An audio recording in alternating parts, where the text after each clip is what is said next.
Bien, ahora vamos a hablar sobre una cuestión muy delicada que causa gran cantidad de preguntas en las mentes de muchas personas. He titulado esta conferencia Creación para Restauración. En el libro de Génesis, capítulo 1:31, leemos: Y vio Dios todo lo que había hecho, y he aquí que era bueno en gran manera. Y fue la tarde y fue la mañana, el día sexto. Así que todo lo que había creado Dios, Él dijo que era muy bueno. El versículo 26 a 28 dice: Y dijo Dios, hagamos hombre a nuestra imagen, conforme a nuestra semejanza, y tenga dominio sobre los peces del mar, y sobre las aves de los cielos, y sobre las bestias, y sobre toda la tierra, y sobre todo lo que se arrastra sobre la tierra.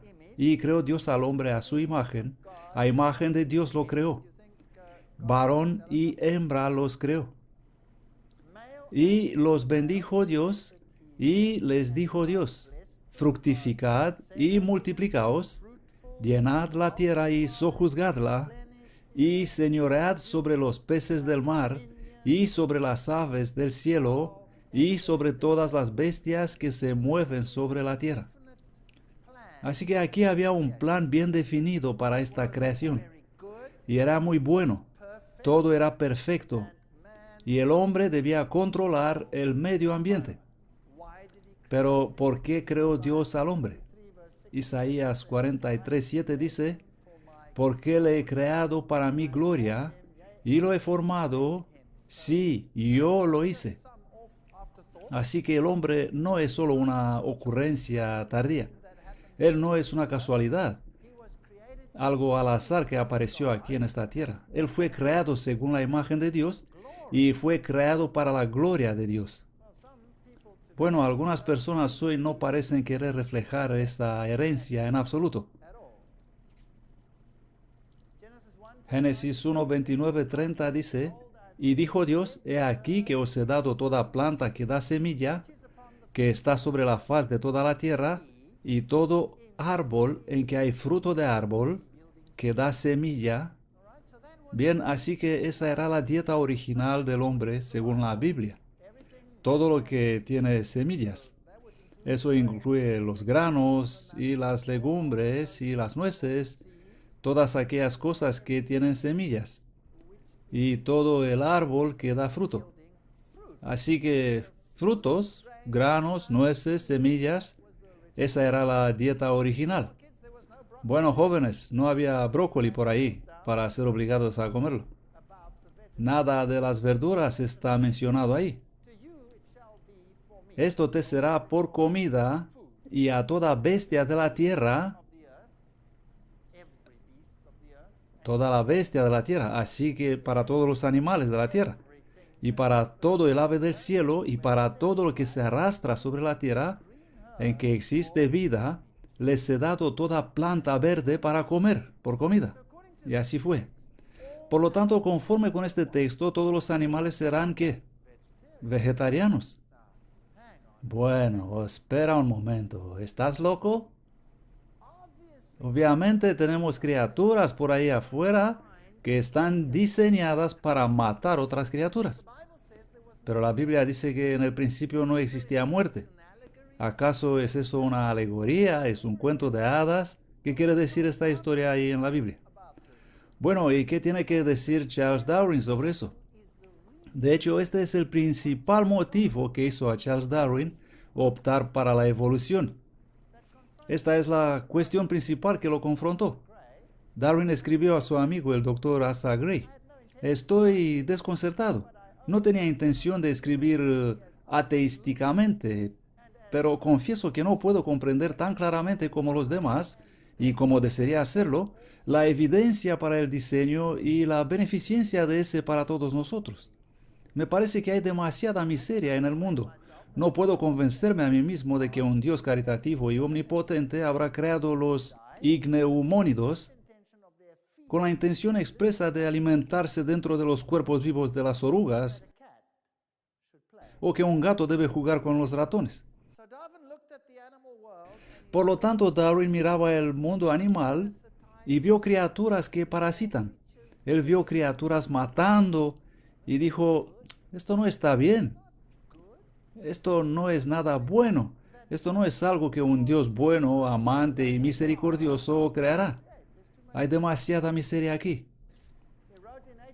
En 1844, él escribió en el borrador original de su libro El origen de las especies: es peyorativo que el creador de innumerables universos habrá hecho por actos individuales de su voluntad el sinnúmero de parásitos y gusanos que se arrastran desde los primeros albores de la vida, pululando sobre la tierra y las profundidades del océano.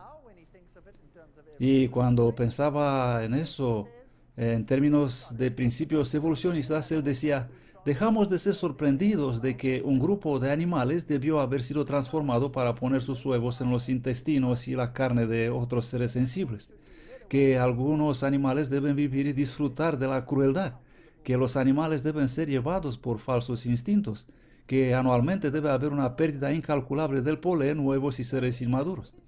Así que Darwin observaba el mundo así como parece estar hoy, así como lo es actualmente, y concluyó que no existe el amor de Dios en nada de lo que hay en el mundo. Esa fue su conclusión. Bueno, saben, esto depende de cómo miras las cosas. Depende de lo que te permitas ver. Obviamente, si la Biblia es correcta, entonces algo debe haber cambiado. Lo que vemos hoy no es lo que solía ser al principio. Pero la ciencia va a decir que lo que vemos hoy es tan obviamente adaptado por lo que hace que debe haber existido ahí desde el principio. Es decir, un carnívoro debe haber sido siempre un carnívoro y no hay otra alternativa. Por lo tanto, la evolución es la mejor solución para esta cuestión, dicen ellos, y rechazan la historia de la creación. Y repito, depende con qué tipo de gafas estás mirando. Por ejemplo, Génesis 3:9, y el Señor Dios llamó a Adán y le dijo, ¿dónde estás? Y él dijo, he oído tu voz en el jardín y tuve miedo porque estaba desnudo y me he escondido. Y dijo Dios, ¿quién te dijo que estabas desnudo? ¿Acaso has comido del árbol de que yo te mandé no comieses?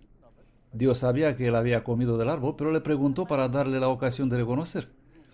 Y el hombre dijo, la mujer que me diste por compañera, ella me dio del árbol y yo comí. Pues, ¿qué pasó aquí? Empezaron a culparse uno a otro. No fui yo, fuiste tú. Y seguimos culpándonos desde entonces. Y luego el Señor Dios dijo a la mujer, ¿qué es esto lo que has hecho? Y dijo la mujer, la serpiente me engañó y comí. Y todavía seguimos a hacer la misma cosa. Todos culpan a otros. Y de hecho, encontramos la solución a todos nuestros problemas echando la culpa a los demás. Los niños son traviesos porque los padres son malos. Los padres son malos porque sus padres eran malos. Y ellos eran malos porque les pegaba a un tío. Oh, ya sabe. Y eso sigue y sigue y sigue lo mismo. Y hay algo malo con mi carácter. Bueno, es por culpa de mi educación, o por culpa de mi pasado, o debido al entorno, o es mi eso, o mi lo otro. Seguimos echando la culpa desde aquel fatídico día. Y el Señor Dios dijo a la serpiente, por cuanto esto hiciste, maldita serás entre todas las bestias, eso significa animales, y entre todos los animales del campo. Sobre tu pecho andarás, y polvo comerás todos los días de tu vida. Dicen los científicos, ¡qué basura! Las serpientes no comen polvo. Bueno, eso puede ser una referencia a la muerte, ¿comprenden? Polvo eres y polvo serás. Así que la muerte aparece en la ecuación. Y además de esto, cuando un animal no tiene manos para sostener su comida, él come mucho polvo también. Pero lo dejamos así por no ser... Bueno, yo digo que es una referencia a la muerte. Así que algo cambió y esa criatura obviamente no andaba arrastrándose antes. Debe haber sido de alguna forma diferente. ¿Tenemos hoy criaturas que tienen patas pero no andan con sus patas? Sí. Aquí tenemos un lagarto de madriguera con cabeza enana y sus pies rudimentarios, y aquí hay otro, un lagarto escamado con patas rudimentarias, y otro y otro. Existen serpientes que tienen patas rudimentarias. Así que obviamente los genes para las patas deben estar por ahí, ¿correcto? Los genes deben estar presentes, pero no son completamente expresados. Es posible que los genes simplemente fueron interrumpidos. Eso no es evolución, sino desactivación de algo que no se necesita más.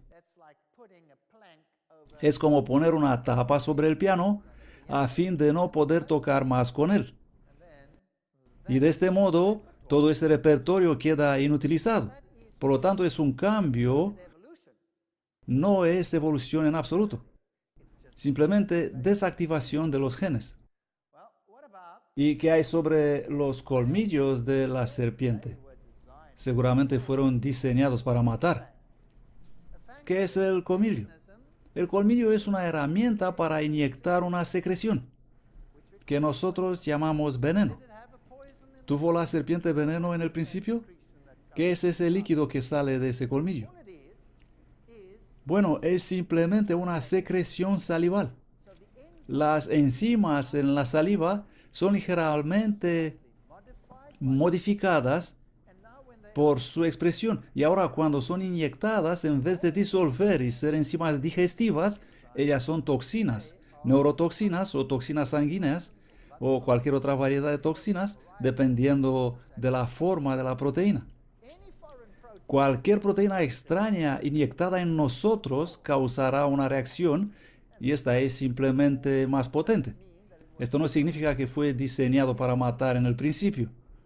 Puede significar que para comer, en el principio, simplemente inyectaba un líquido digestivo, como hacen las arañas. Las arañas igual, cuando una araña muerde, y todos lo hacen, inyectan enzimas digestivas, que en algunos casos pueden ser altamente tóxicas. La araña tiene una red y algunas en realidad comen polen para una parte del ciclo de su vida o sobreviven comiendo polen. Posiblemente existían semillas, algunas semillas llevadas por el viento y dispersadas que actualmente no existen más, porque hoy solamente tenemos una pequeña fracción del reino vegetal y animal que queda de lo que solía ser en el pasado. Las circunstancias de hoy son distintas de las del pasado.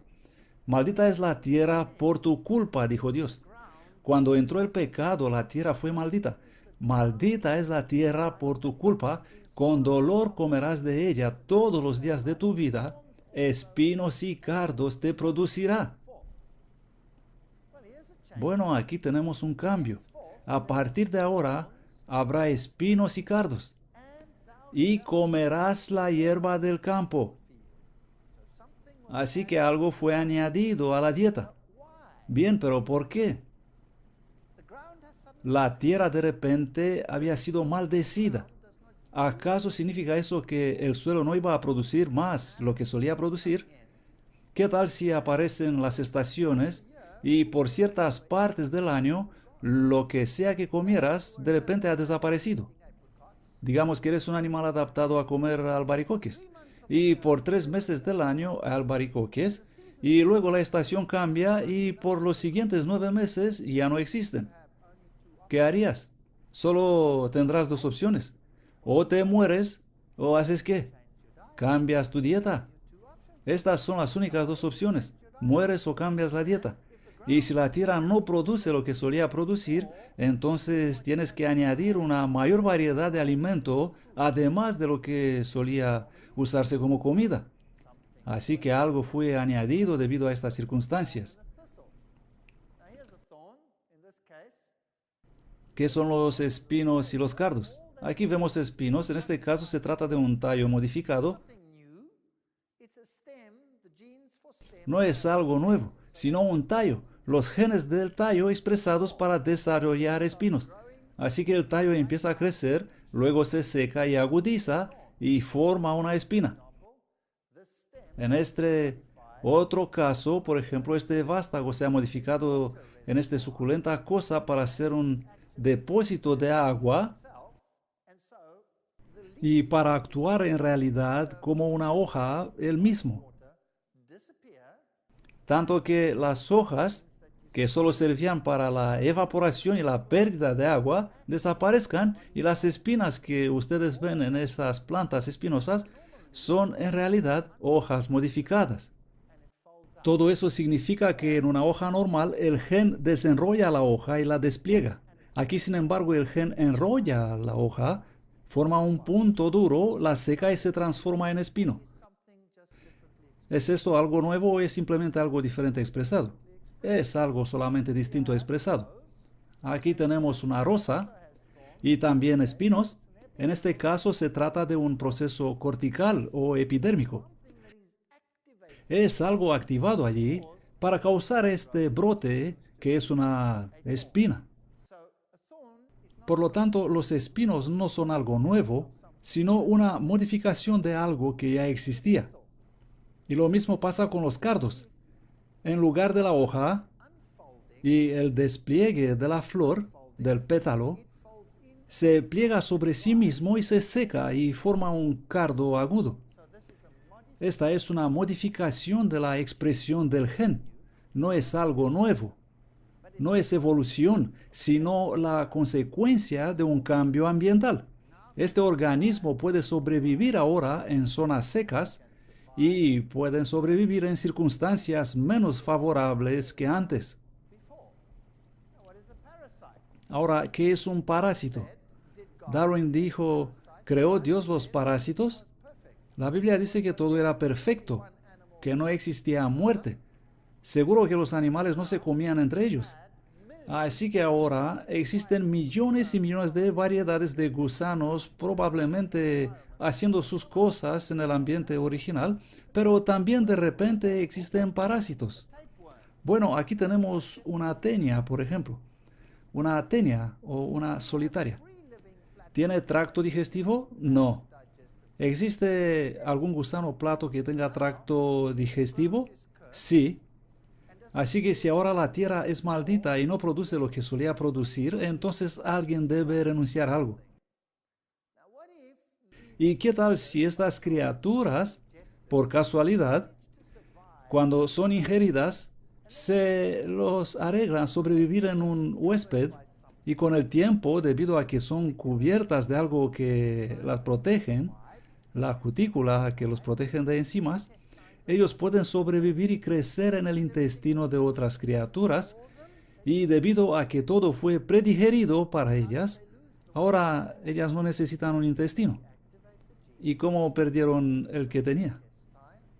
Simplemente desactivando los genes y apagar el apartado intestino. Y aquí tenemos un parásito.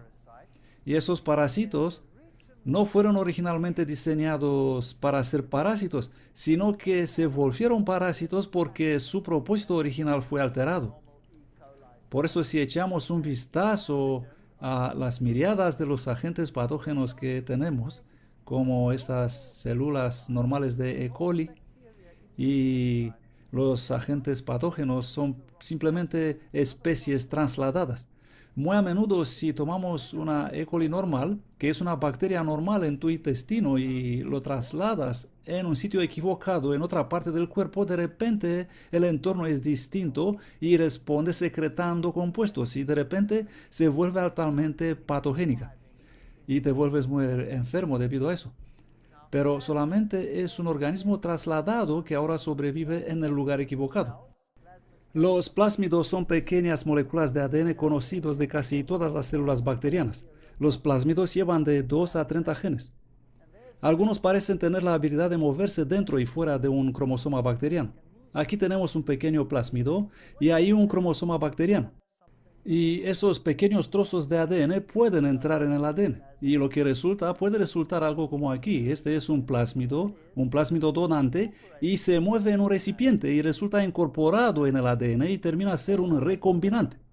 Pregunta: ¿hay algún material nuevo ahí o simplemente material antiguo puesto en una nueva situación?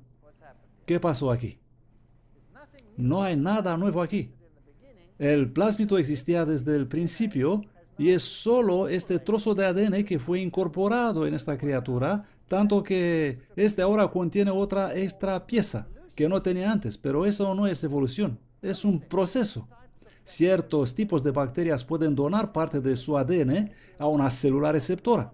La recombinación es el equivalente de la reproducción sexual. Es como, ¡chum!, toma un trozo de mí.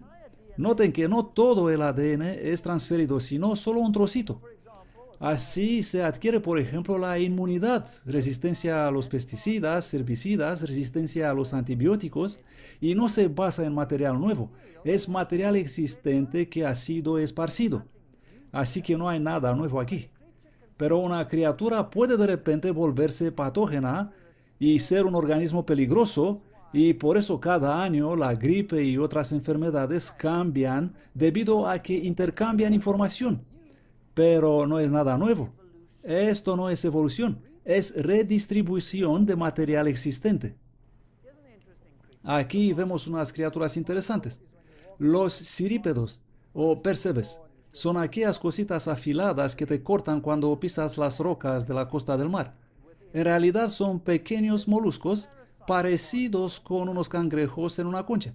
Pero existe un percebe parásito que se diferencia de los demás, del género Saculina. Es un percebe que parasita a otros percebes, cangrejos más grandes, y es parecido a los demás percebes. Lo que pasa es que los adultos son parásitos internos llamados interna y producen un tumor que crece dentro del huésped.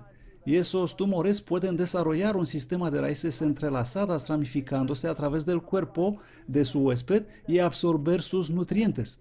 El ciclo de vida de una tal criatura comprende dos fases, la fase endo y la fase ectoparasitaria. Así que, como un percebe normal y corriente, es una larva que está nadando por ahí haciendo lo que hacen las larvas, de modo que todos los genes están en su sitio para el desarrollo de todo este proceso. Y todos los genes están en su sitio para el desarrollo de un molusco normal. Pero está en peligro compitiendo con otros percebes y por eso, debido a la escasez de los recursos, debe morir y cambiar su estilo de vida. Así que se transforma en otro molusco y pierde todo lo que tenía antes. No desarrolla algo nuevo, sino que apaga sus genes de modo que ya no parece un molusco. No tiene más patitas, no tiene más nada, no sistemas de filtraje, nada. Solo produce una especie de red y un sistema reproductivo y eso es todo. Únicamente órganos reproductivos. Para el resto, él toma todo del huésped. ¿Fue diseñado a hacer esto en el principio? ¿O sucedió eso debido al cambio de las circunstancias? ¿Sería eso posible? Vamos a observar una criatura más cercana a nosotros. Tienen mosquitos por aquí, ¿no? Por supuesto, con este ambiente húmedo. Bueno, el mosquito tiene esa hermosa probóscide, la trompa, que sirve como taladro. Y allá va, entrando y luego se llena de sangre así. Una comida bastante deliciosa. Ahora, obviamente el mosquito fue diseñado para chupar sangre. ¿Sí o no? La respuesta es seguramente no.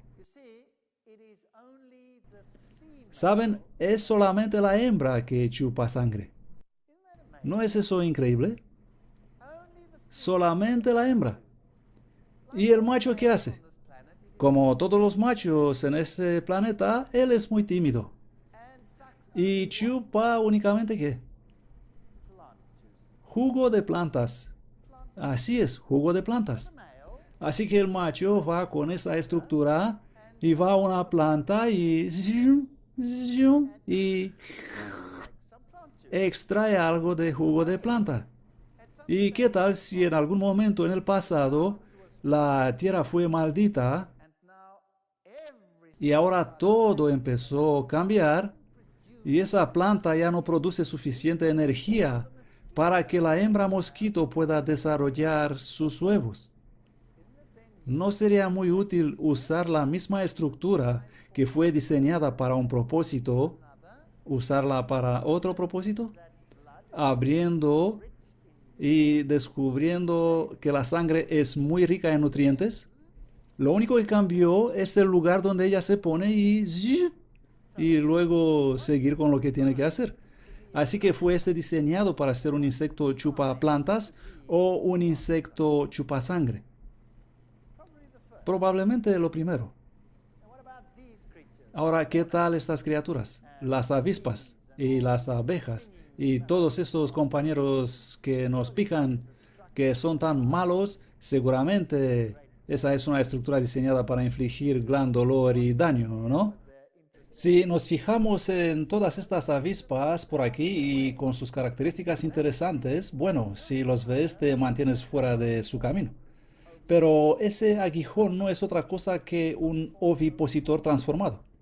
Eso es todo lo que es, un ovipositor transformado.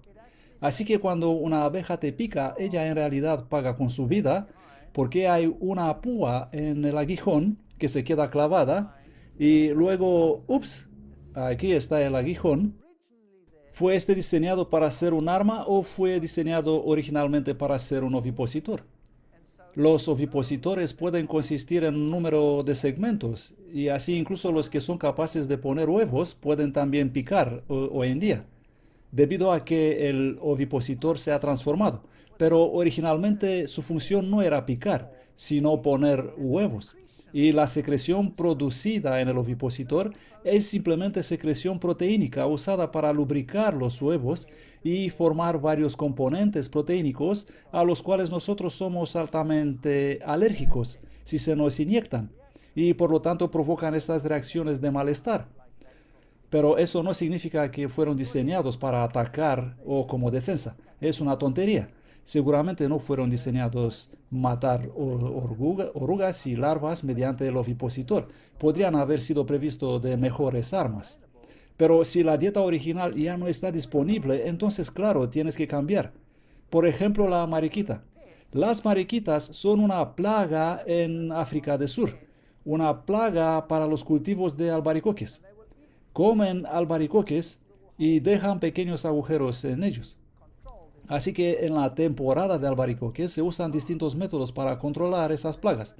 Luego de terminar la temporada, ¿qué hace ahora la mariquita? Tiene que adaptarse o morir. Así que se vuelve un feroz carnívoro alimentándose con piojos de plantas, es decir, una criatura extremadamente útil para tener cerca. Por lo tanto, la dieta ha cambiado debido a que el alimento principal no existe más. La Biblia dice que las plantas darán su fruto. ¿Con qué frecuencia? En la nueva tierra. La Biblia dice que el árbol de vida dará su fruto ¿con qué frecuencia? Cada mes. Por lo tanto, ¿por qué no suponer que las demás plantas darán sus frutos cada mes también? No pueden hacerlo ahora debido a los cambios estacionales, etc. Porque aquí yo creo nuevos cielos y nueva tierra, y de lo primero no habrá memoria, ni más vendrá al pensamiento. Isaías 65:17. Pero nosotros esperamos, según su promesa, cielos nuevos y tierra nueva, en los cuales mora la justicia, según a Pedro 3:13. Y en Romanos se nos dice, porque las mismas criaturas serán libradas de la esclavitud de corrupción, en la libertad gloriosa de los hijos de Dios, porque sabemos que toda la criatura gime a una y está en dolores de parto hasta ahora. Romanos 8:22. Por lo tanto, algo cambió en el ambiente. Isaías tiene cosas asombrosas por revelarnos. Morará el lobo con el cordero, y el leopardo con el cabrito se acostará. El becerro y el león y la bestia doméstica andarán juntos, y un niño los pastoreará. La vaca y la osa pasarán, sus crías se echarán juntas. No habrá más destrucción, no habrá más muerte. Y el león como el buey comerá paja, se volverá vegetariano. Y el niño de pecho jugará sobre la cueva del áspid, y el recién destetado extenderá su mano sobre la caverna de la serpiente. No hará mal, no habrá mal y no dañarán en todo mi santo monte, porque la tierra será llena del conocimiento de Jehová como las aguas cubren el mar. Los niños van a jugar con las serpientes sin ningún miedo, pero probablemente que las serpientes cambiarán su actual apariencia. Ahora seguro que este es un cuento de niños, ¿no? Fin de la primera parte, segunda parte. Los carnívoros son diseñados para ser carnívoros porque tienen esos poderosos colmillos, dicen los científicos, caninos que pueden romperte en pedazos. Aquí hay unos zorros. El científico ruso llamado Dmitry Belayev ha estudiado el proceso de domesticación de zorros. Lo que hizo fue tomar un número de zorros y empezó a domesticarlos. Él eligió crías para acostumbrarse mejor con los humanos.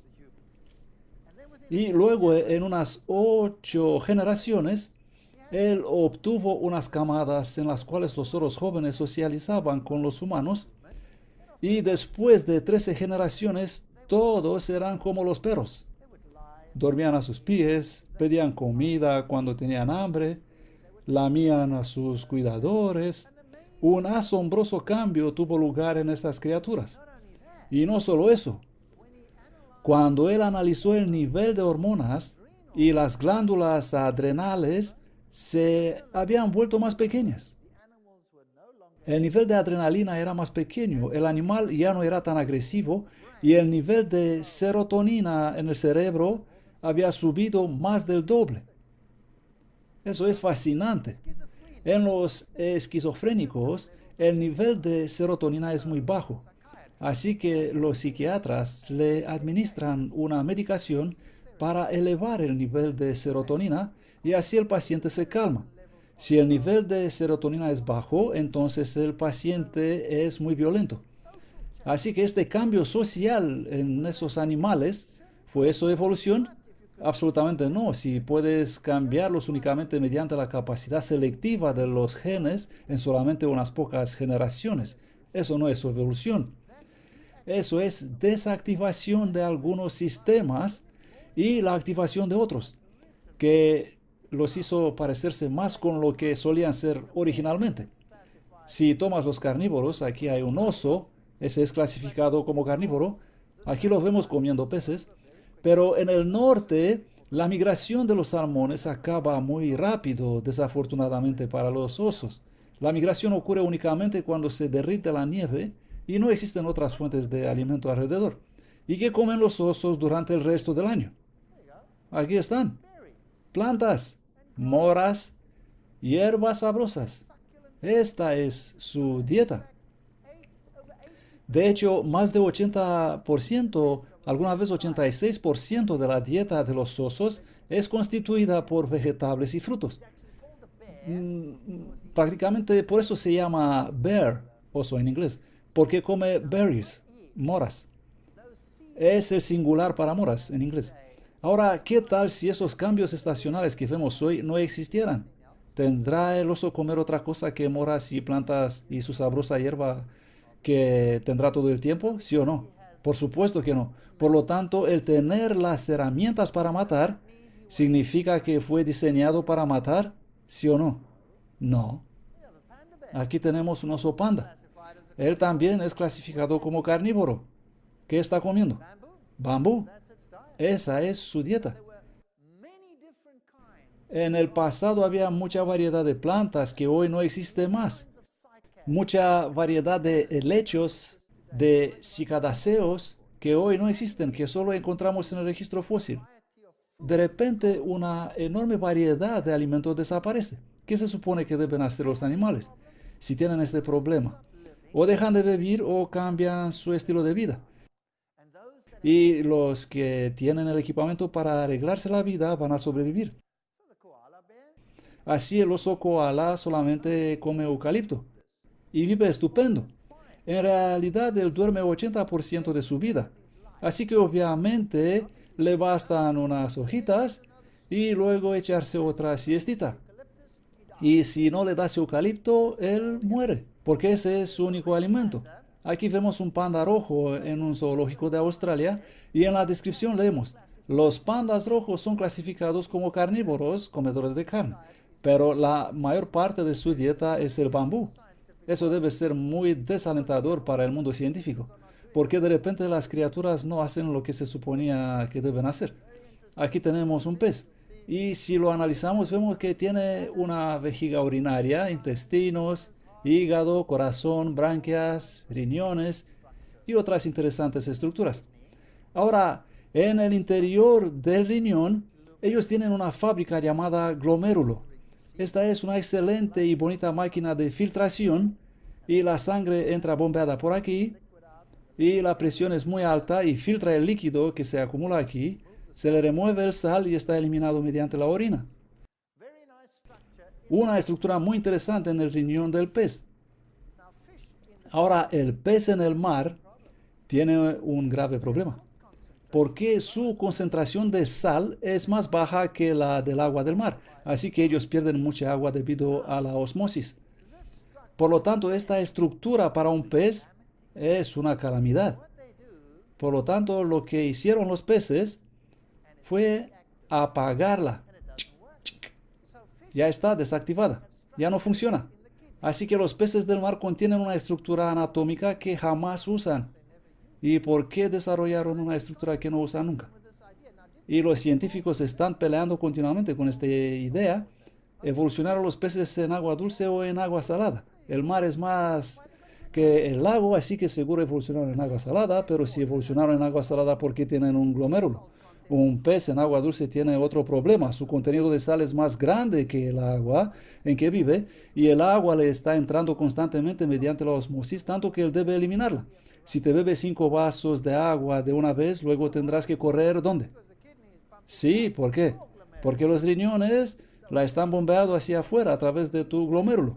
Así que un pez en agua dulce necesita esta estructura, pero algunos peces la tienen tan desactivada que si lo sacas del mar y lo pones en agua dulce, muere rápido. Otros se lo arreglaron, como el salmón, a apagarlo en el mar y encenderlo en los ríos, y ser capaces de este modo viajar en los dos medios, salado y dulce. Pero la mayor parte de los peces del mar no la pueden usar ya. Es totalmente inútil para ellos. ¿No es esto interesante? Esto a mí me dice que si todos lo tienen y la mayoría de ellos no la usan más, entonces puede que las condiciones en el pasado eran distintas. ¿Tiene esto sentido? Puede que solo existía agua dulce y el agua salada, como lo vemos hoy, es una consecuencia de las aguas subterráneas, que suelen ser muy ricas en sales, que explotaron durante el diluvio. Muy interesante. Si observamos el riñón humano, nosotros tenemos otra cosa. Nosotros podemos incluso concentrar la orina para cuando, por ejemplo, caminamos en el desierto y necesitamos conservar el agua. Tenemos una estructura llamada la asa de Henle en el riñón que mediante un complicado sistema de tubos concentra la orina para no ser eliminada. Saben que esta estructura no funcionaría a menos que sea exactamente así completa como es ahora. Si algo faltaría, la haría inútil. Debe ser perfectamente completa. A esto llamamos complejidad irreducible. O es perfecto o no funciona. La selección natural no la puede crear. Tiene que llegar a existir simplemente así, de repente y completo. Casualidad o diseño. Las únicas opciones. Y yo creo que las condiciones han cambiado. Este es un león, obviamente un carnívoro. Sí, un gran asesino. ¿Alguna vez han escuchado de leones criados vegetarianos? Hay muchos en los zoológicos y que son muy dóciles cuando crecen como vegetarianos. Y lo interesante es que los animales carnívoros criados vegetarianos viven más. Viven mucho más y son menos enfermas. ¿Saben que un buen vegetariano les dirá no darle de comer leche a sus gatos porque les causará insuficiencia renal? Y esos carnívoros, los más fuertes, adivinen, ¿qué comerán primero? Cuando matan un antílope, ¿qué creen que comerá primero el león? ¿Qué dicen ustedes que será? Lo primero que hace es romper el estómago y comer el contenido del rumen. Así que prácticamente lo que hace es recoger todo ese contenido de plantas con sus vitaminas y minerales. Y el león es el más fuerte. Luego vienen los demás animales y comen el resto. Y los demás son menos fuertes, por supuesto. Es cierto que ellos comen otras cosas y mamíferos pequeños también, pero esta es la base de su alimentación para sobrevivencia. Así que después de haber encontrado estas cosas, en realidad hice una buena cantidad de investigación en mis laboratorios con mis alumnos y a veces les volvía locos a mis estudiantes con las cosas que les pedía que hicieran, porque no podían entender por qué alguien quisiera siquiera hacer tales cosas absurdas. Aquí hay una leona del parque de Kalahari y otras que hemos estudiado, y esta criatura también. ¿Es acaso posible que no fue originalmente diseñada para comer carne, aunque ahora tiene la capacidad de hacerlo? Estos son los dientes de un tigre y son como unas cuchillas y actúan cortando como unas tijeras. Eso es perfecto para cortar la carne y los colmillos son perfectos para matar organismos, eso es cierto. Pero el mismo modo de cortar es también perfecto para cortar material vegetal duro. Así que pudo haber servido para eso en el pasado. No significa que es obligatorio servir solo para la carne. Si observamos los lobos que dieron origen a los perros, nosotros tuvimos un perro y el pobre murió con displasia de cadera. Y así te das cuenta de que tu perro tiene un periodo de vida específico porque finalmente todo empieza a fallar en su cuerpo. Si crías ese animal en un estilo de vida vegetariano o mayormente vegetariano, dándole comida preparada normal para la familia, vas a extender su periodo de vida, vas a extender el periodo de salud de tu animal y habrá menos pérdida de calcio. Nosotros hemos demostrado en unas lecciones, haciendo experimentos en animales que recibieron distintas dietas y analizando la pérdida del calcio y de masa ósea en el organismo, y hay una asombrosa diferencia en los alimentados con proteína vegetal versus proteína animal. Y podéis ver eso en otras presentaciones. ¿No es interesante que cuanto más se alejan de los orígenes, más feos se vuelven las criaturas? Aquí tenemos una hiena y es un animal carroñero y es bastante fea. Y me pregunto si al principio estuvo tan fea también. Hice bastante estudio sobre estas criaturas y siempre cuando me encuentro en áreas salvajes me sorprende al observar los animales que los carroñeros son los más feos e incluso si son grandes son los más pequeños en el grupo de los más pequeños. Es algo increíble poder observar esto. Algo interesante en la naturaleza respecto a eso. Los chacales son bonitos, pero todavía tienen algo de malo en su apariencia. Miren esas criaturas. Hombre, este es una orgullosa águila. Y miras este magnífico pico y dices, seguramente fue diseñado para matar. Y el pico del búho, o las habilidades que tienen esas criaturas, y piensas, seguramente fueron diseñados para comer carne. Todas estas aves de presa, criaturas magníficas. Aquí tenemos un loro, el loro Kea, que vive en Nueva Zelanda. Y tiene garra y pico aterrador. ¿Y qué come? Bueno, en realidad, él cava la raíz de un árbol en particular. Luego rompe esa raíz con ese pico afilado y fuerte, y esa es su dieta. Pero un día, por lástima, en Nueva Zelanda empezaron a construir barrios de pisos. ¿Y qué hicieron? Pues lo habitual, acabaron con todos los árboles de la zona y construyeron sus casas. Y de repente la dieta de este pobre loro Kea desapareció. Y adivinen qué pasó. ¿Dejó de existir? No, cambió su dieta. ¿Y qué creen ustedes que come? En realidad, él usa este pico, parecido con una cuchilla, para matar ovejas. Se pone en la espalda de la oveja, corta la piel con su pico, entra dentro de la oveja y come la grasa que cubre el riñón. Y se convirtió en una plaga. Y mataron tantas ovejas que desesperaron a la gente. Los neozelandeses adoran su carne. No te metas con su carne. Ellos son la nación más carnívora del mundo. ¿Y qué pasó? Bueno, muy rápido se decidieron, mejor plantamos esos árboles otra vez y cuanto antes. Así que plantaron los árboles y cuando su dieta volvió a normal, adivinen qué hicieron los loros. Pues no estuvieron más interesados en las ovejas.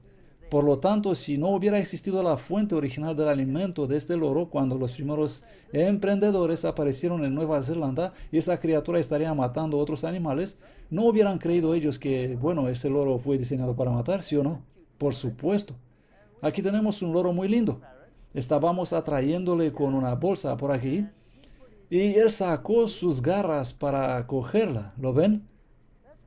Una estructura bastante útil para agarrar la presa, si quieres considerarlo así, y les aseguro que su mordida es extremadamente potente.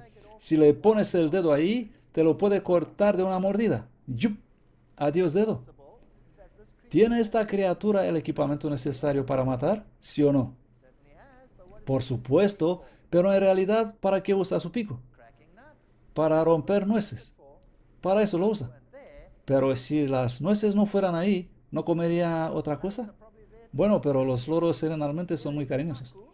Este es un pacu y a su lado una piraña, el feroz carnívoro. El pacu le es pariente muy cercano y come solamente semillas que llegan en el agua. Y si de repente la tierra no produce más la cantidad de alimento suficiente, pues probablemente cambiarás tu estilo de vida y te volverás un asesino.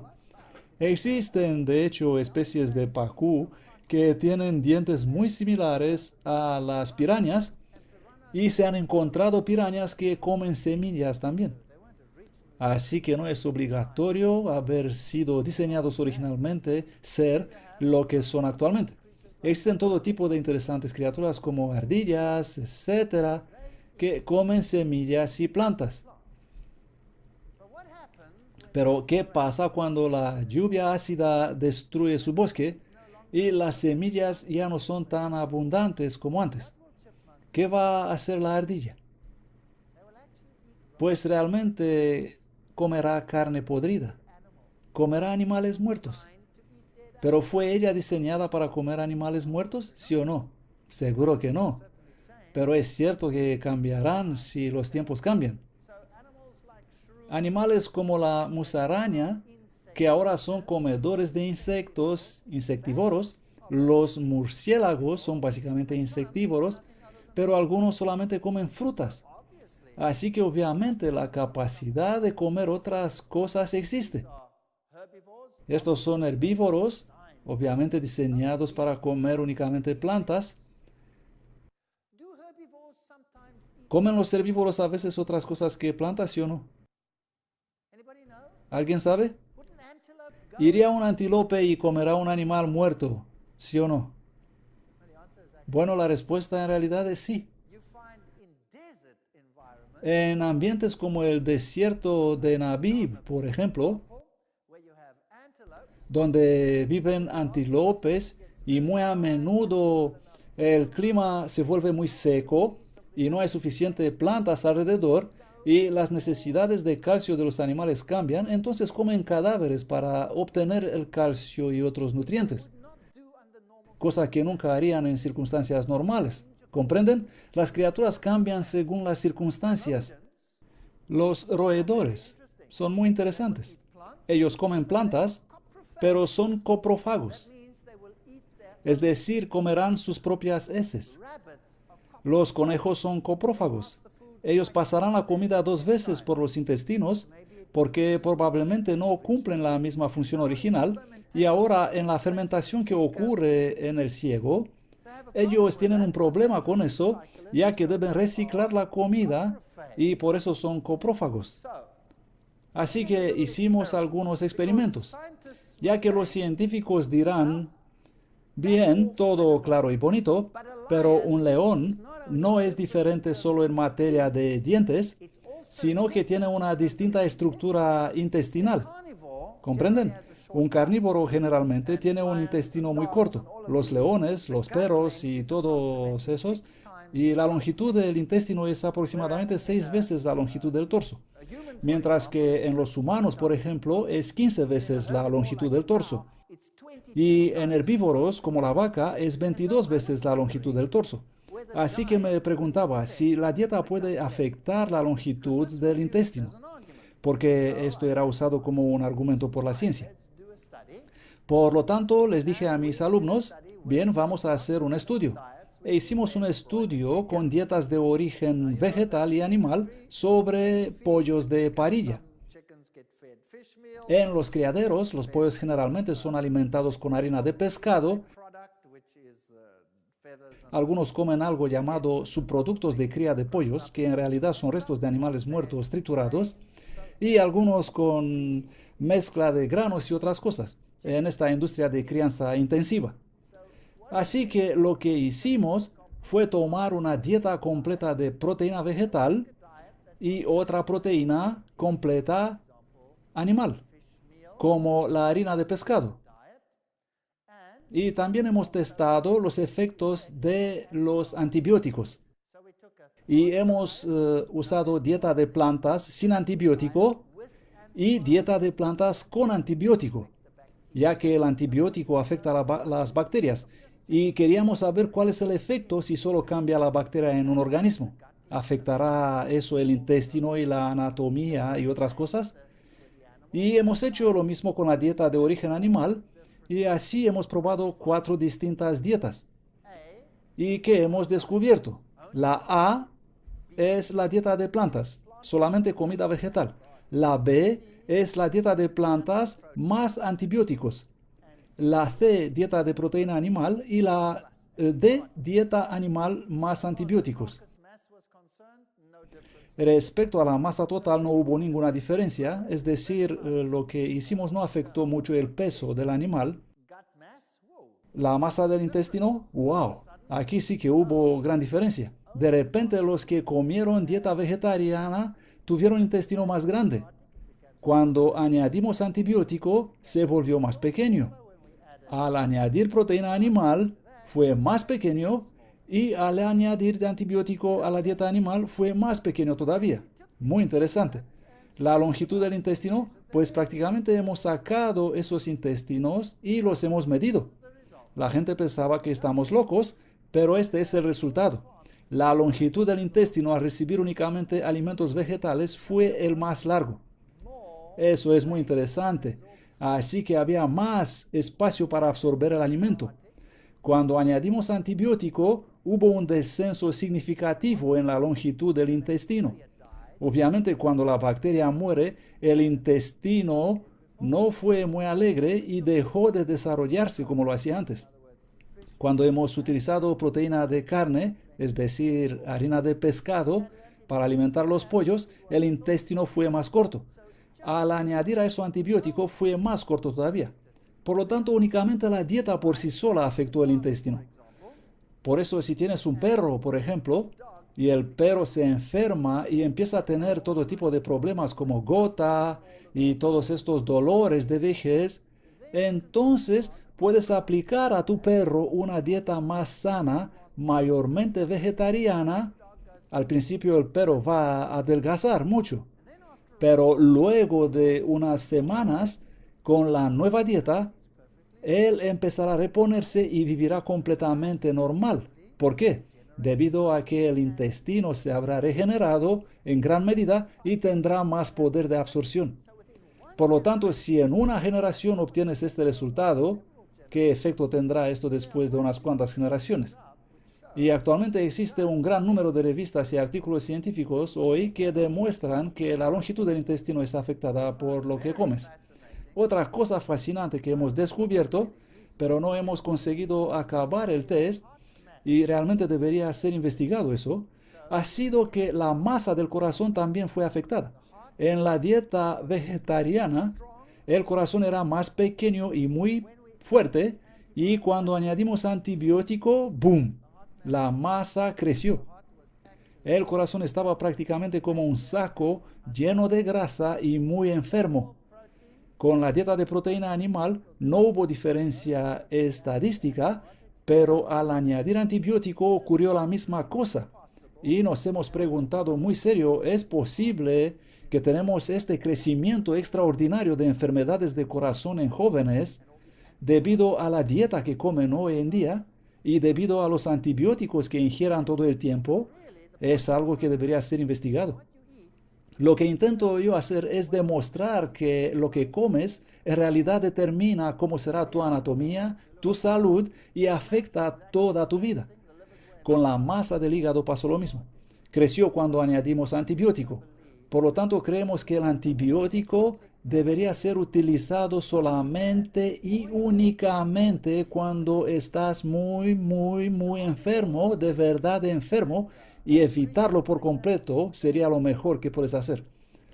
Los omnívoros y las criaturas como esos tienen estructuras dentarias que pueden ser utilizadas bien para dieta vegetariana o carnívora. Pero ellos dicen seguro que son carnívoros. Bueno, si observamos esta criatura, tiene unos colmillos muy grandes, enormes, y seguramente parece un asesino carnívoro, pero solamente come plantas. Así que tener colmillos no significa nada. Órganos vestigiales. La ciencia nos dirá, oh, tenemos evidencias de la evolución porque el apéndice ya no nos sirve para nada, y eso es un órgano vestigial, y lo otro también, etcétera, etcétera. Aquí vemos uno y existen las así llamadas hendiduras branquiales y hay membranas en el ojo. ¿Sabían que la lista de órganos vestigiales publicada por el alemán Hermann Wiedersheim en 1895 contiene unos 100 órganos, incluyendo el apéndice, el coxis y todo tipo de otras estructuras que hoy fueron borrados de la lista? Por ejemplo, el timo era en esa lista, pero ese sabe que activa el sistema inmunitario. Y las células T, la glándula pineal, era en la lista también. Hoy sabemos que es muy importante para el nivel de melatonina, la regulación de los ciclos día-noche, para el control hormonal. La tiroide también la eliminaron al descubrir que si te quedas sin ella, estás en graves problemas. La glándula pituitaria, que es una glándula extremadamente maestra en el cuerpo, pues la ignorancia era absoluta en aquellos días. Pero hoy, cuando observamos todas estas estructuras, sabemos que el apéndice y todas las demás tienen una función inmunitaria. Podemos vivir sin ellas porque pueden suplirse en alguna medida una a otra, pero es mejor tenerlas todas. Y respecto a estas científicas hendiduras branquiales, que supuestamente aparecen en el estado primitivo del embrión humano, no son más que el principio del desarrollo del canal auditivo, de la paratiroidea, del timo y las demás estructuras que tenemos. Por lo tanto, no hay absolutamente ninguna evidencia de la así llamada evolución. George Gladstone Simpson, uno de los fundadores del neodarwinismo, escribe: Haeckel, el científico que hemos visto en la otra conferencia, ha presentado mal el principio activo de la evolución. Está ahora firmemente establecido que la ontogénesis no repite la fitogénesis. Esta es una declaración muy importante. Ellos creen que podemos ver en los embriones que pasaron por el estado de pez y de eso y del otro hasta llegarmos al estado humano. Pero en realidad esta es una gran estupidez, porque si la evolución fuera real, entonces el pez daría lugar a otra cosa y el pez ya no existiría más. Y la otra cosa daría lugar a otra cosa y esos genes desaparecerían. Y así, etcétera, todo el proceso hasta el final. Ya no puedes tener el pastel y si te lo comiste. No puedes cambiar los genes y tener todavía el original. Así que esto no funciona.